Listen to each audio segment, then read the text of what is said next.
evangelismo. Nós estamos fazendo aqui, preste atenção, vou procurar ser breve porque é Santa Ceia, uma série do evangelismo bíblico. Jesus deu uma ordem para a igreja: ide e pregai o evangelho para toda criatura da terra. Isso é chamada grande comissão. Jesus morre, ressuscita, aparece aos discípulos e a 500. E antes de ser assunto aos céus, ele dá uma ordem, ele comissiona a igreja para que cumpra o quê? A tarefa do evangelismo mundial. Evangelizar todos os continentes, todos os povos, todas as cidades, todas as nações, todas as criaturas. Evangelizar. E essa tarefa é chamada tarefa da grande comissão. É uma grande missão. E quem está envolvido nela? Eu e você. Nós temos que cumprir a tarefa da grande comissão. No que consiste a tarefa da grande comissão? Pregar o evangelho, testemunhar do evangelho para todas as criaturas da terra. Nós estamos debaixo dessa ordem. Todavia, nós não podemos sair de qualquer jeito. Nós não podemos só cumprir o id. Muita gente quer ir, o id, missões. Não. Missões não consiste em enviar missionários. Não. Evangelizar não consiste em mandar evangelistas para a rua. Não. Missões e evangelismo consiste em levar a verdade de Deus para os perdidos. A palavra de Deus, o evangelho. E muita gente está indo, mas o que está levando não é o evangelho. Então, antes de cumprirmos a tarefa da grande comissão, nós vamos dominar a mensagem. Vamos saber o que pregar. Qual é o conteúdo da mensagem que eu vou levar? O problema reside aí. Já temos missionários demais no mundo, nunca tivemos missionários como temos agora. Evangelistas, igrejas, está cheio, canais de TV, estação rádio, folhetos. O problema é que estão errando no conteúdo do que está levando. Estão evangelizando com uma isca que não é bíblica. Como que se evangeliza hoje? Jesus te ama. Deus tem um plano maravilhoso para a tua vida. Está doente? Vem para a igreja que Jesus te cura. Está mal, está triste, está encalhada? Vem para Jesus. Esse é o método do evangelismo contemporâneo. E ele não é bíblico. Ele está arrastando para dentro da igreja ratazanas, carnais, lobos. Por quê? Porque a isca é carne. A isca é bem-estar. A isca é cura. A isca é prosperidade. A isca é felicidade. Quem está atrás de dinheiro? Quem está atrás de felicidade? Quem está atrás de cura? Carnais, lobos, abutres. Então a igreja está cheia disso. Onde a isca deveria ser: arrependei-vos, porque a ira de Deus está sobre vocês, e vocês estão condenados ao inferno. Venham para que os seus pecados sejam apagados e vocês sejam redimidos. Deveria ser isso. E nós vamos aprender para que não caiamos nesse canto de sereia, nesse evangelho espúrio. Isso é um outro evangelho, isso não é o evangelho de Cristo. Essa é a razão das igrejas hoje estar cheias de bodes. As igrejas de hoje não têm convertidos. A maioria das igrejas não possui convertidos. São comunidades cheias de bodes, de joio, de virgens nécias. Por que eu digo que são comunidades de não cristãos? Porque aquilo que as trouxe não foi o evangelho pregado por Spurgeon, Jonathan Edwards, não foi o evangelho pregado por Martyn Lloyd-Jones, não foi o evangelho pregado pelos puritanos, por Paulo, por Pedro. Não foi o evangelho. Foi um método carnal que atraiu pessoas carnais. Logo, quando o evangelho não é apresentado, não há conversão. Quando não há conversão, não há a igreja de Cristo. Agora, nós estamos entrando, como abordar o pecador? Como que eu abordo? Como que eu inicio a pregação? Como que eu prego para prostituta, para um bêbado, para uma criança, num púlpito, nas ruas, numa cruzada? Como abordar o pecador? A obra e o objetivo do evangelismo consiste em levar pecadores ao arrependimento e à fé. Isso é o evangelismo. Olha lá, Marcos 1,15. Jesus está dizendo: o tempo está cumprido, o reino de Deus está próximo. Arrependei-vos e credes no evangelho. A única maneira dos pecadores serem salvos é se arrependendo e crendo. Essa é a tarefa da grande comissão. Se arrependendo e crendo. Ok? A obra e o objetivo do evangelismo é levar pecadores ao arrependimento e à fé. Esse é o objetivo. Olha lá, Jesus dizendo: o tempo está cumprido, o reino de Deus está próximo. Arrependei-vos e credes. Nisso consiste o evangelismo. A única maneira de serem salvos é se arrependendo e crendo. Como evangelizar? Vamos ver agora o evangelismo na prática. Nós vamos tomar agora modelos de evangelismos na Bíblia. Como os apóstolos evangelizavam, como Jesus evangelizou, como Pedro evangelizou, como Paulo evangelizou, como Filipe evangelizou, como eles abordaram. Nós estudamos na teoria 18 mensagens, o que é o evangelho, como se evangeliza. Agora nós vamos ver na prática, o evangelismo na prática, ok? Nós apresentamos a lei de Moisés ao pecador, começamos assim. Apresentamos o amor de Deus demonstrado na cruz. Apresentamos o julgamento de Deus. Agora partiremos para os modelos de evangelismo bíblico. O evangelismo na prática. Vamos lá. O primeiro sermão de Pedro em Jerusalém. Ok? Nós vamos ver como que os apóstolos evangelizaram. Como que eles abordaram. Vamos copiar os modelos bíblicos de abordagem. Vamos copiar os modelos bíblicos de evangelismo. E vamos ver se os pregadores de hoje evangelizam como os apóstolos. Vamos ver se os televangelistas, se os missionários abordam os pecadores como os apóstolos, como a Bíblia ordena que devemos abordar. Vamos ver. Pedro está aqui, é o primeiro sermão, um sermão evangelístico. Ele está pregando aqui. Vamos ver o que contém o sermão de Pedro. Atos 2, 14 e 41. Pedro, porém, pondo-se em pé com os 11, levantou sua voz e disse-lhes: homens judeus, e todos os que habitais em Jerusalém, escutai essas palavras. A Jesus Nazareno, homem aprovado por Deus entre vós, com maravilhas, prodígios e sinais, que Deus por ele fez no meio de vós, como vós mesmos bem sabeis. A este que vos foi entregue pelo determinado conselho e presciência de Deus, prendestes, crucificastes e matastes pelas mãos de injustos, ao qual Deus ressuscitou, solta as ânsias da morte, pois não era possível que fosse retido por ela. Isso aqui é metade do sermão. Pedro está pregando, ele está evangelizando judeus, ímpios, ele está evangelizando, ok? Vamos ver o conteúdo do sermão de Pedro. Isso aqui é metade do sermão, depois vamos analisar a outra metade. Olha lá. A exposição de Jesus Cristo. Salvação somente nesse nome. Olha lá.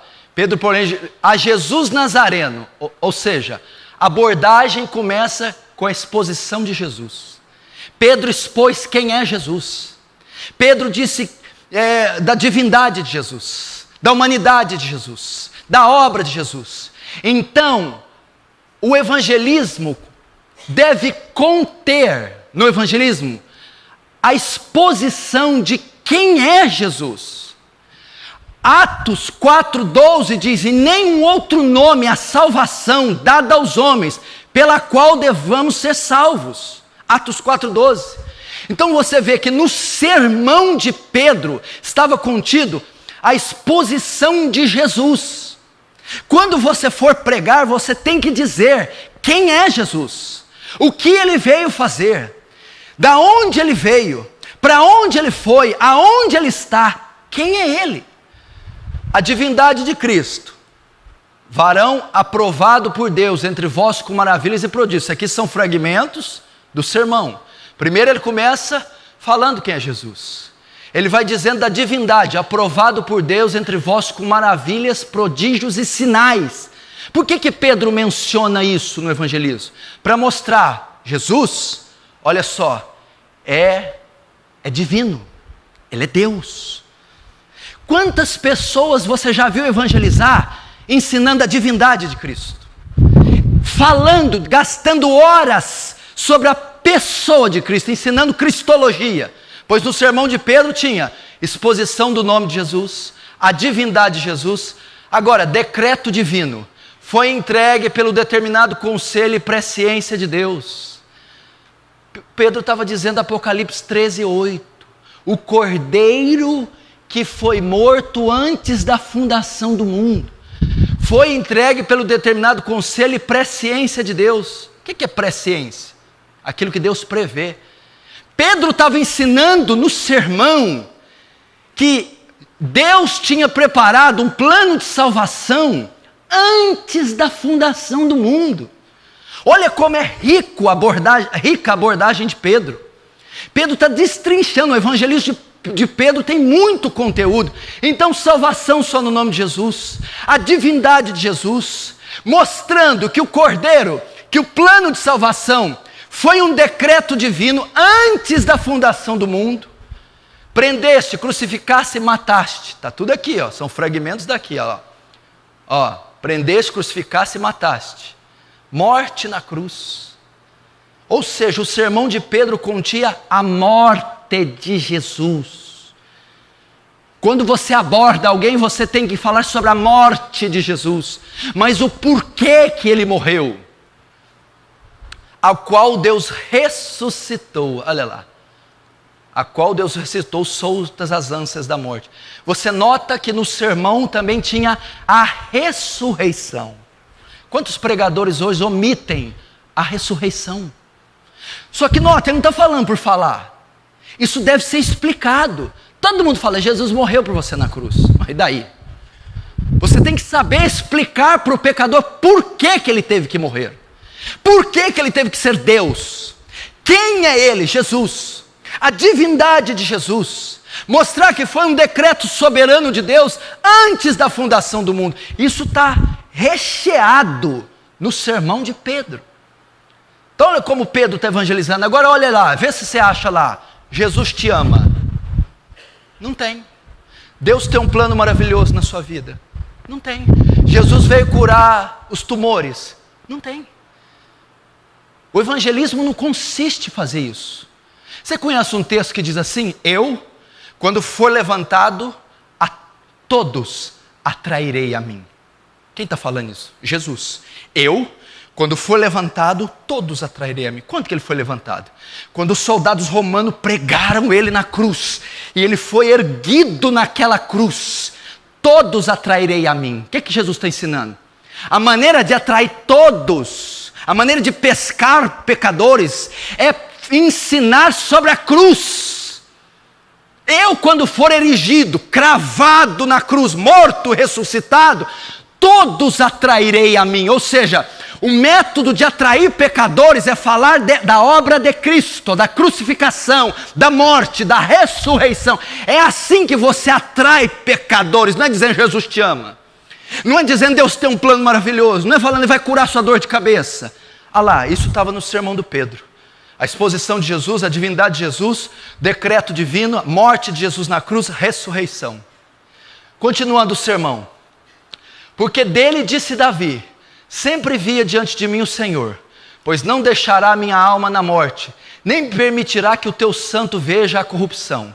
Nesta previsão, disse da ressurreição de Cristo, que a sua alma não foi deixada no inferno, nem sua carne viu corrupção.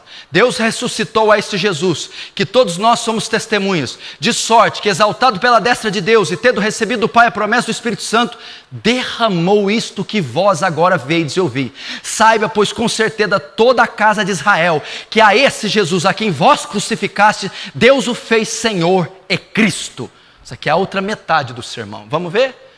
O que Pedro faz? Citações de Cristo no Antigo Testamento. O que tem a ver isso?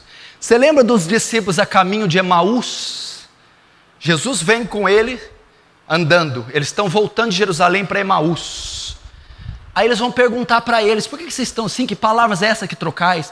Olha, nós estamos falando acerca de Jesus, varão aprovado em obras, em poder. Achávamos que era ele que ia redimir Israel, mas ele morreu, hoje é o terceiro dia desde que todas as coisas aconteceram. Aí Jesus disse: nécios e tardos de coração, para crer em tudo que os profetas vos anunciaram. Não convia que o Cristo padecesse para entrar na sua glória? E começando ali, mostrou em todas as escrituras o que dizia ao seu respeito. Como que Jesus estava ali evangelizando os dois discípulos a caminho de Emaús. Ele percorreu toda a escritura e mostrou Cristo na escritura. Pedro vai usar o Antigo Testamento para mostrar a obra da redenção.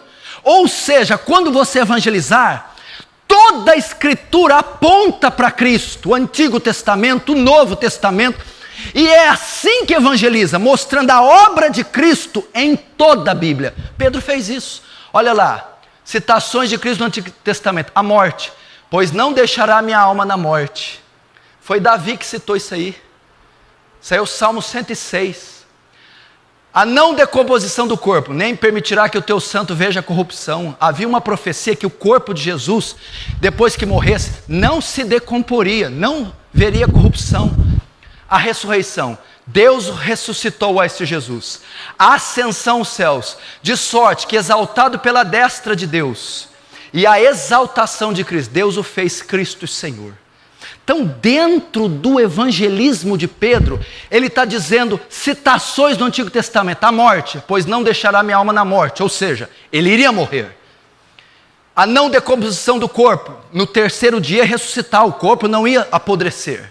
A ressurreição, Deus ressuscitou a este Jesus. A ascensão aos céus, de sorte que exaltado pela destra de Deus, Salmo 24, levantai, ó portas, as vossas cabeças, levantai, ó portais eternos, que entrará o Rei da Glória.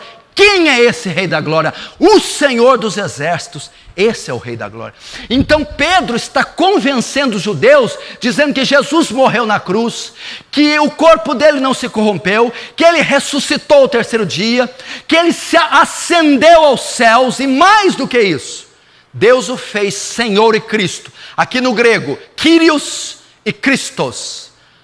Kyrios, Deus o fez Kyrios. Ou seja, ele está no mais alto posto, coroado com glória, sentado num trono. Os pregadores da prosperidade evangelizam alguém assim? Veja na prática como se evangeliza.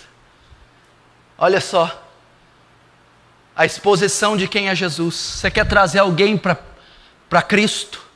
Diga quem é Jesus. Você quer trazer alguém para Cristo? Diga da divindade de Jesus. Jesus não é só homem, Jesus era Deus. Você quer trazer alguém para Jesus? Mostre que foi um plano eterno, o Cordeiro que foi morto antes da fundação do mundo, Apocalipse 3,18. Você quer trazer alguém para Jesus? Fale da morte, mas não diga só, Jesus morreu na cruz. Diga por que Jesus teve que morrer. Por que ele morreu? O que matou Jesus? Nós já estudamos isso nas outras aulas. Você quer trazer gente para Jesus? Se você ficar só na morte, não é suficiente.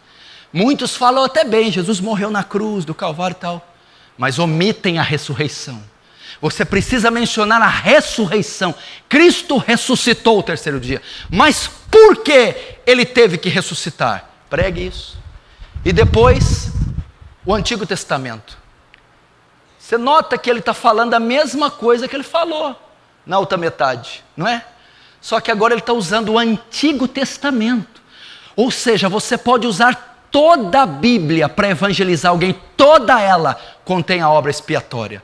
Agora vamos ver o resultado do evangelismo de Pedro? Vamos ver? Resultado. E ouvindo eles isto, compungiram-se em seu coração e perguntaram a Pedro e aos demais apóstolos: que faremos, homens e irmãos?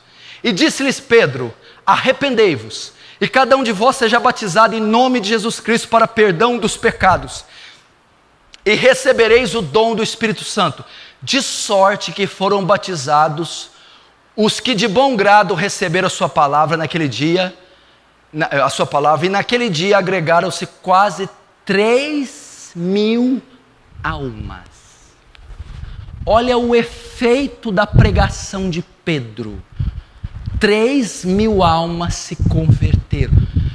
Como foi a pregação de Pedro? Foi uma pregação cristocêntrica. A pessoa de Cristo, a obra de Cristo, a morte de Cristo, a ressurreição de Cristo, a divindade de Cristo, os decretos de Cristo, Cristo no Antigo Testamento, Cristo no Novo Testamento. É assim que os apóstolos evangelizavam, era assim que os profetas evangelizavam, era assim que os reformadores evangelizavam, era assim que os missionários evangelizavam, expondo a obra de Deus através do seu Filho na cruz. Não há menção do evangelismo moderno que fazemos hoje. Jesus te ama, tem um plano maravilhoso, vai te dar paz. Não, o evangelismo consiste em falar da obra de Cristo na cruz. Quando alguém expõe fielmente as Escrituras, debaixo do poder do Espírito Santo, é isso que acontece. Quando alguém evangeliza nas ruas, nas missões, nas favelas, em outros países, num púlpito, para uma massa, fielmente explana sobre a obra expiatória de Cristo, este é o efeito. Olha o efeito. Compungiram. Não está aqui? Ouvindo isso, compungiram. Do grego traspassar, quebrantamento, tristeza, dor. Você acha que essas pregações idiotas de televisão levam alguém a se compungir? Olha o efeito de uma pregação cristocêntrica. Transpassaram, queimou o peito, ardeu, quebrantamento, dor. As pessoas não saem dos cultos hoje quebrantadas. O evangelismo moderno não transpassa o coração dos pecadores, não causa dor, tristeza pelo pecado. É claro que não vai causar, porque a pregação não é bíblica. Segundo, que faremos? Eles ficaram assim, os judeus. E agora? Convicção do pecado. Sabiam que estavam perdidos.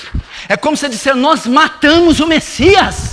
Nós somos pecadores.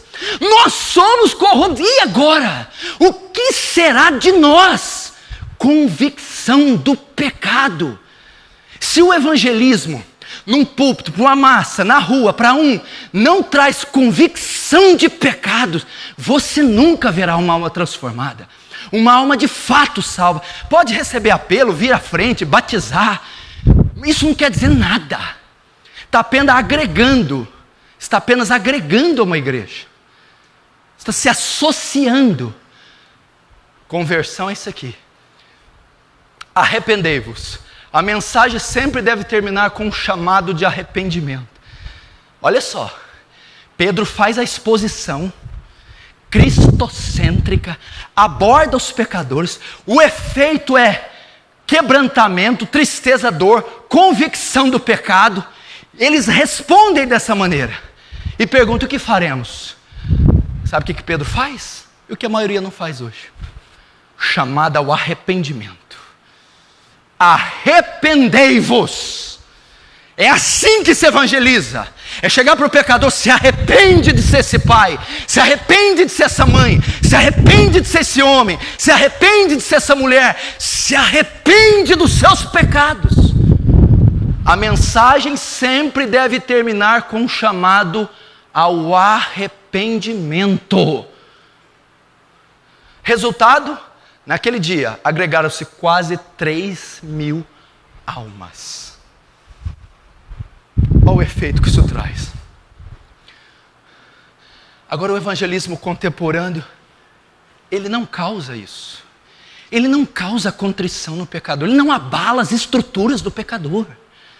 Notem que esse é o modelo que eles evangelizaram na Escritura. Agora vamos ver o segundo sermão de Pedro. Lembra? Ele pegou 2 grandes sermões. Vamos ver o segundo. Atos 3, 11, 26. E apegando-se o coxo que fora curado, a Pedro e a João. Todo o povo correu atônito para junto deles, ao alpendre chamado de Salomão. E quando Pedro viu isto, disse ao povo: homens israelitas, por que vos maravilhais? Essa passagem aqui é quando Pedro cura o aleijado no templo chamado Formosa. Eles ficam impactados com a cura. Pedro vai se levantar e vai pregar agora para aquela multidão que está atônita ao ver o coxo andar. Vamos ver como ele começa? O Deus de Abraão, de Isaac e de Jacó, o Deus de nossos pais, glorificou o seu filho Jesus. Como que ele inicia o sermão? A exposição de Jesus, a mesma coisa. Você começa o evangelismo falando quem é Jesus e o que ele fez.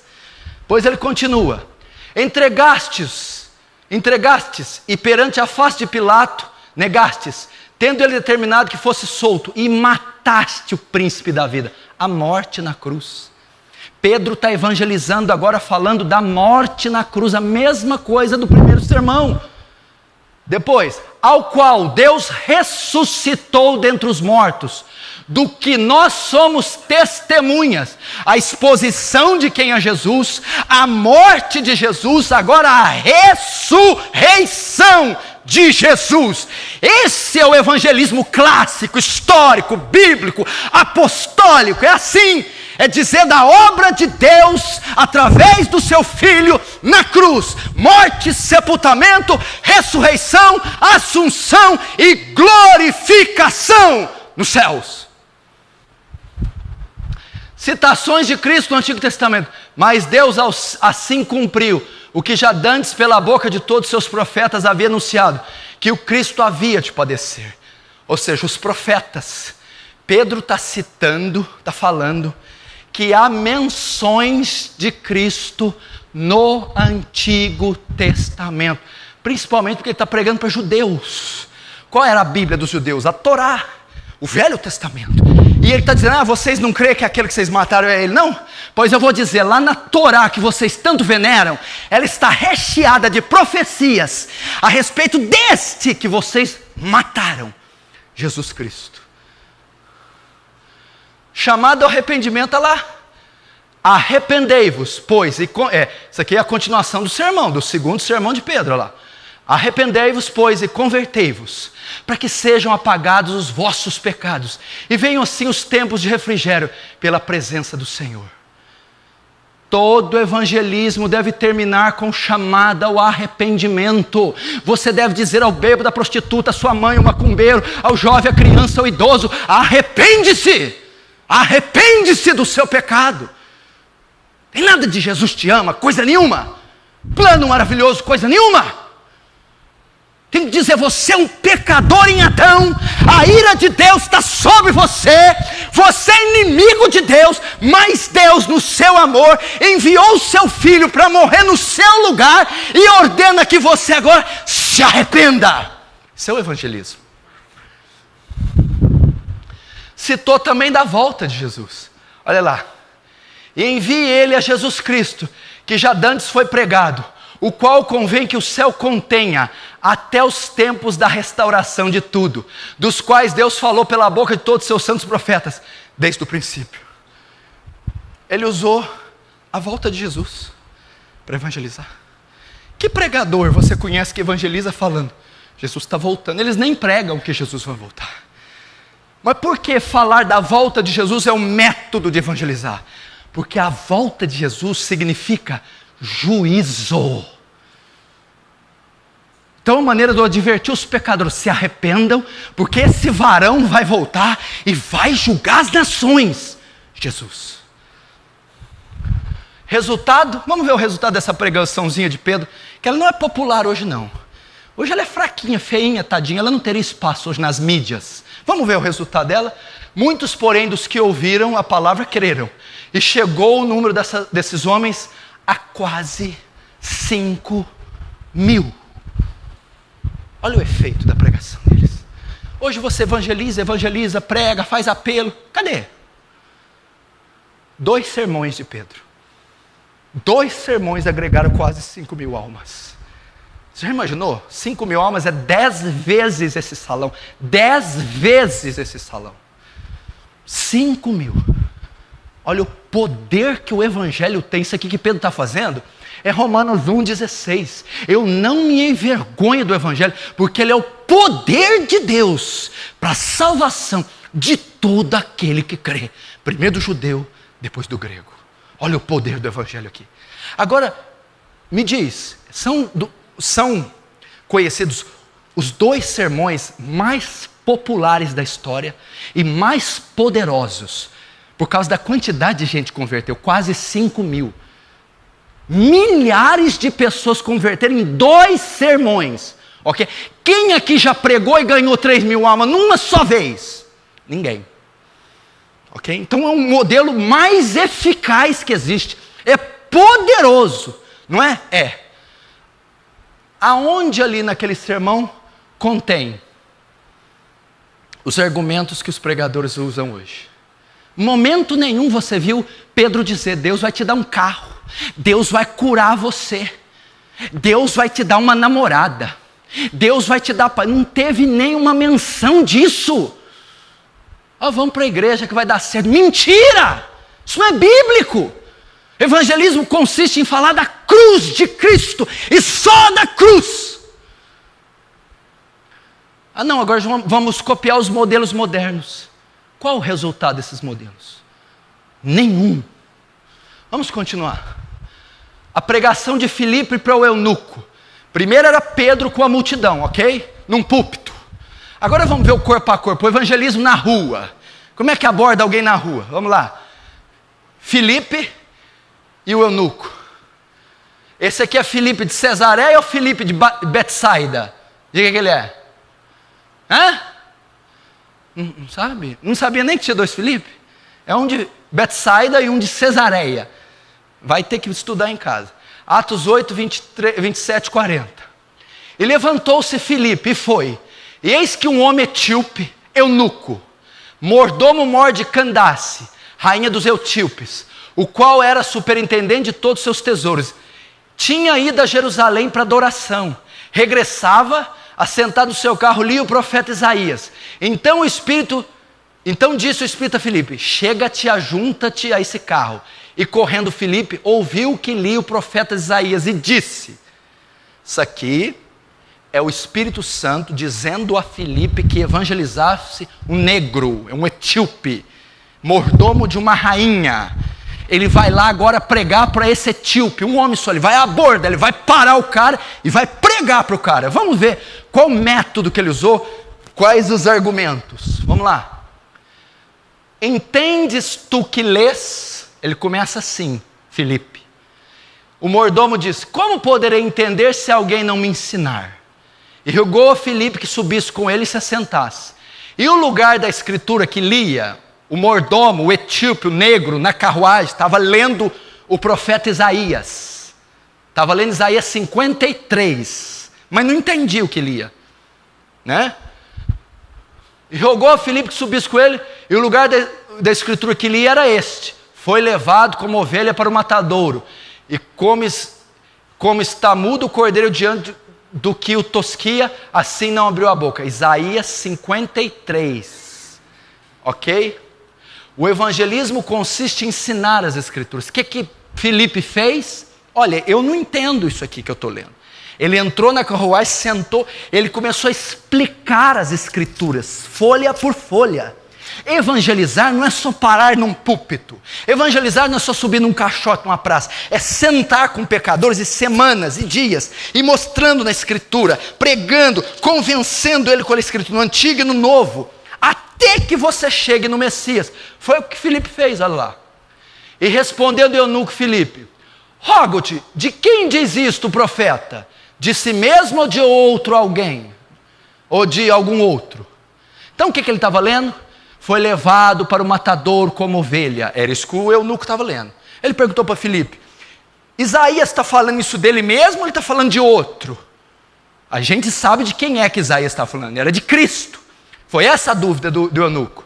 Então Filipe, abrindo a sua boca e começando nesta escritura, lhe anunciou a Jesus.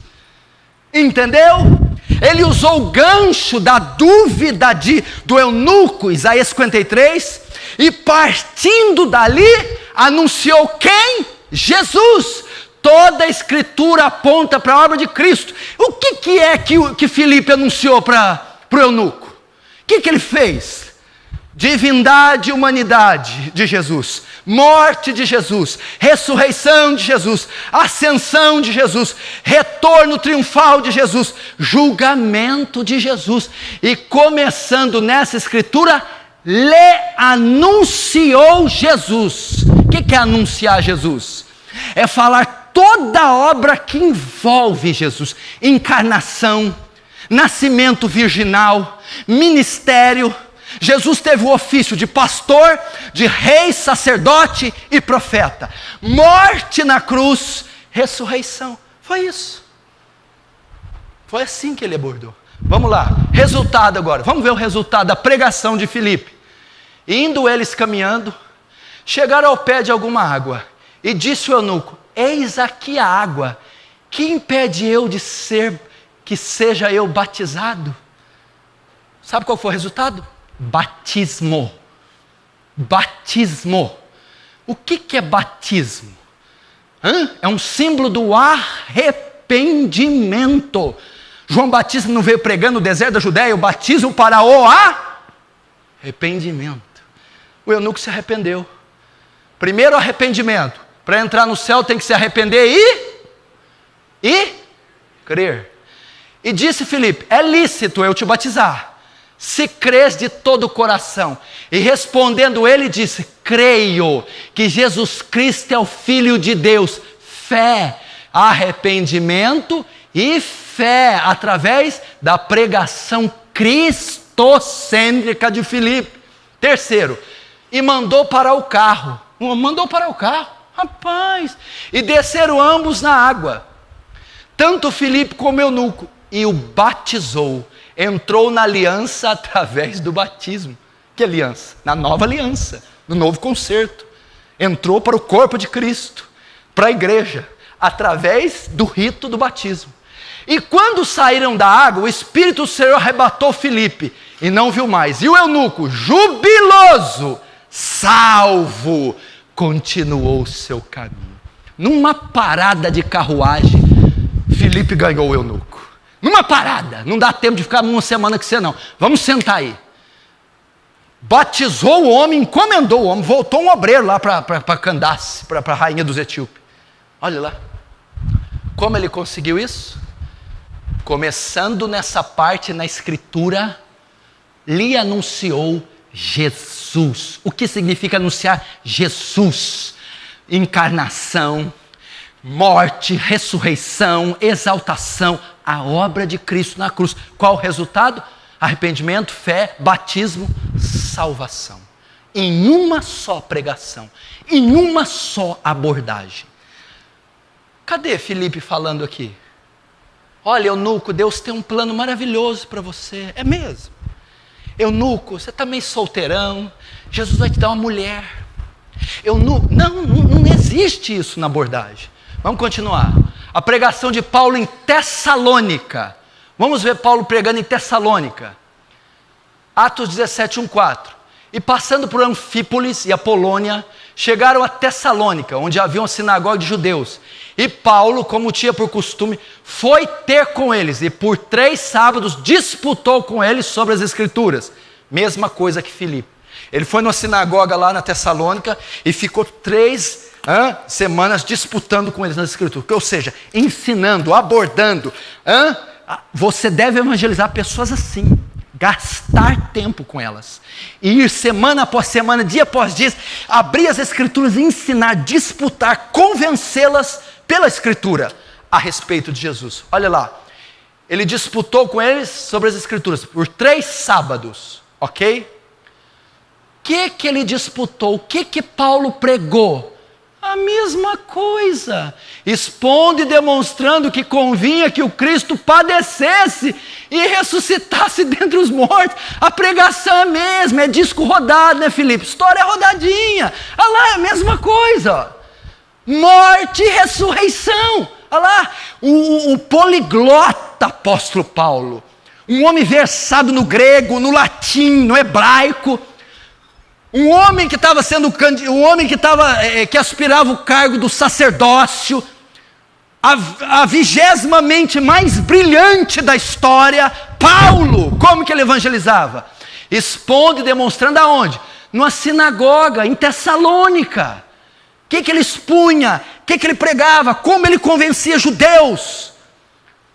Expondo e demonstrando que convinha que o Cristo padecesse e ressuscitasse dos mortos. É assim que se evangeliza. Jesus morreu na cruz, se fez homem, assumiu o seu pecado, com o seu pecado a sua culpa, teve que pagar a culpa morrendo na cruz, morre na cruz, no fato de Deus ter despejado a ira dele sobre ele.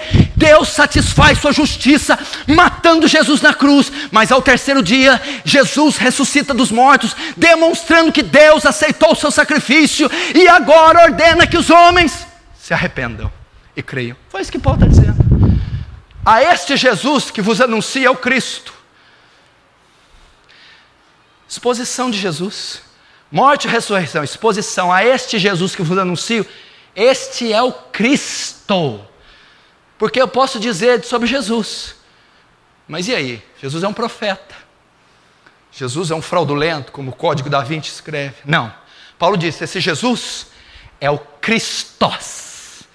É o Messias, é o ungido, é o Salvador. Resultado, vamos ver o resultado? Alguns deles creram e ajuntaram-se com Paulo e Silas, e também uma grande multidão de gregos religiosos, e não poucas mulheres principais. O resultado é o mesmo: conversão de pecadores, porque a pregação é a mesma. Assim os apóstolos abordavam os pecadores, assim os discípulos abordaram Pedro, Tiago, Filipe. Esse é o método de evangelismo bíblico. A pregação de Paulo em Antioquia da Pisídia, tem Antioquia tem Antioquia da Pisídia e Antioquia da Ásia. Olha lá, Atos 13, 26, 49.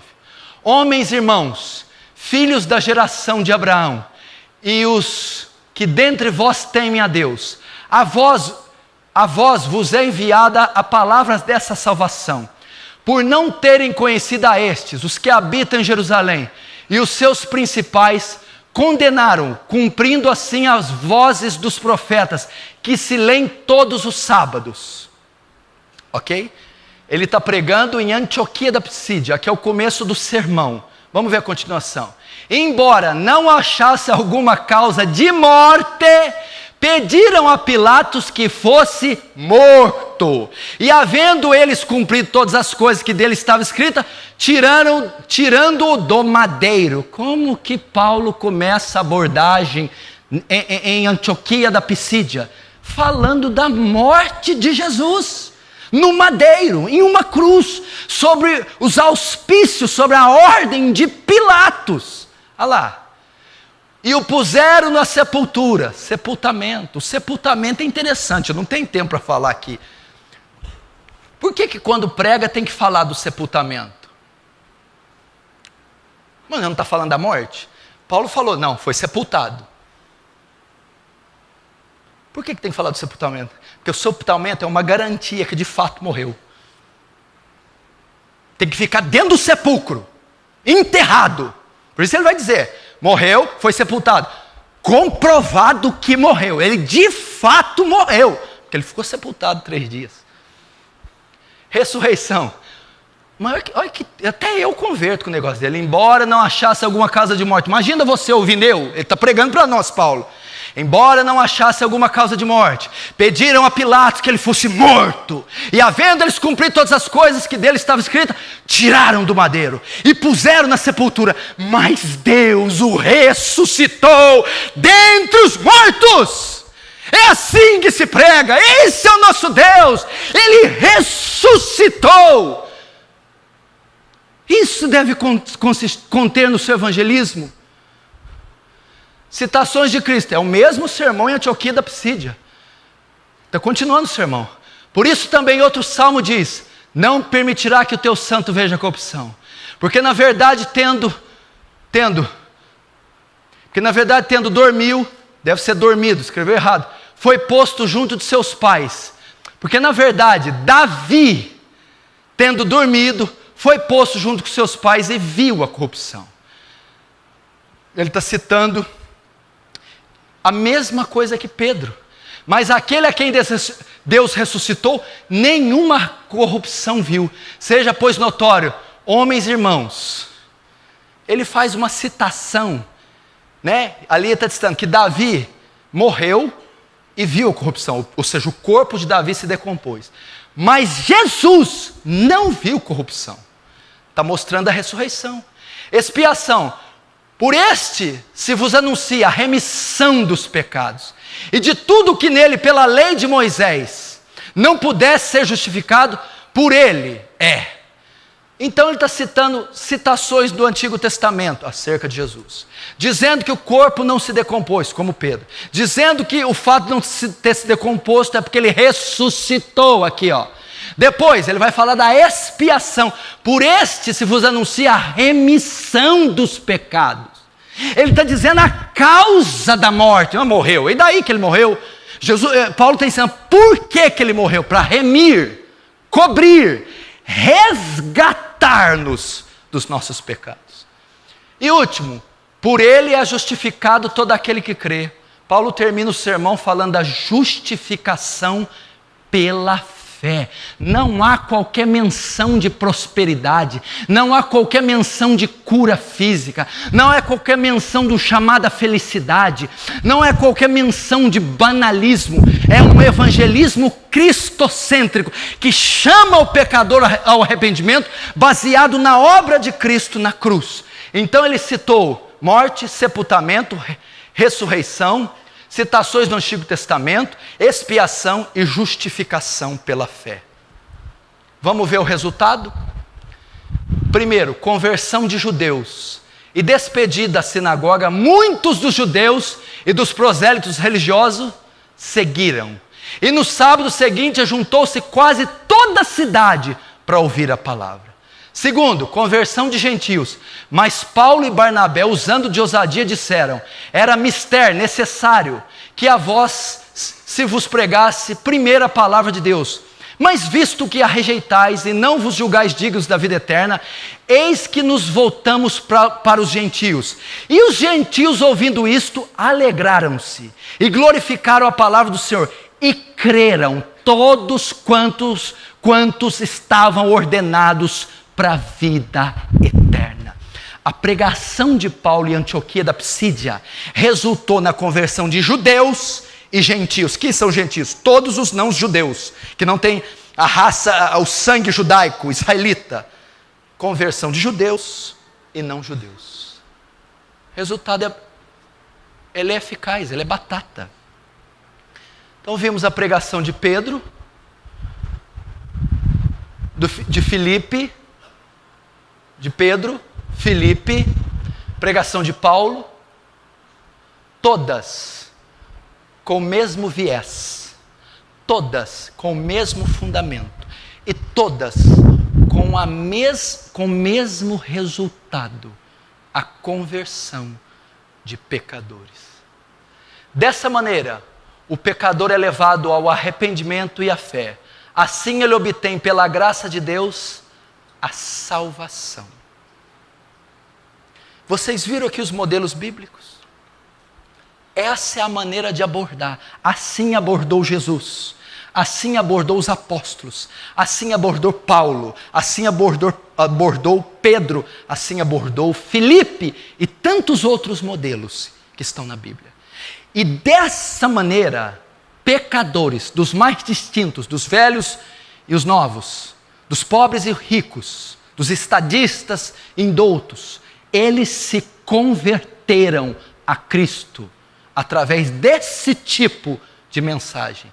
Essa é a verdadeira mensagem. Esse é o verdadeiro evangelho. É isso que Jesus mandou nos fazer na tarefa da grande comissão. Ide e pregai o evangelho, não sonhos mentirosos, não atrativos carnais, não uma pesca usando uma isca ímpia e mundana, mas portando em mãos a preciosa mensagem, a boa notícia do evangelho de Cristo. E essa é a boa notícia, que Cristo veio ao mundo resgatar os pecadores, dos quais eu, você, somos os principais. Essa é a mensagem. Vamos pregar o Evangelho. Vamos fechar os olhos para darmos prosseguimento na ceia. Você vai fechar os olhos e vai pedir para que Deus coloque essa mensagem no seu coração. Você vai pedir para que Ele te ensine essa mensagem, para que você seja fiel a essa mensagem.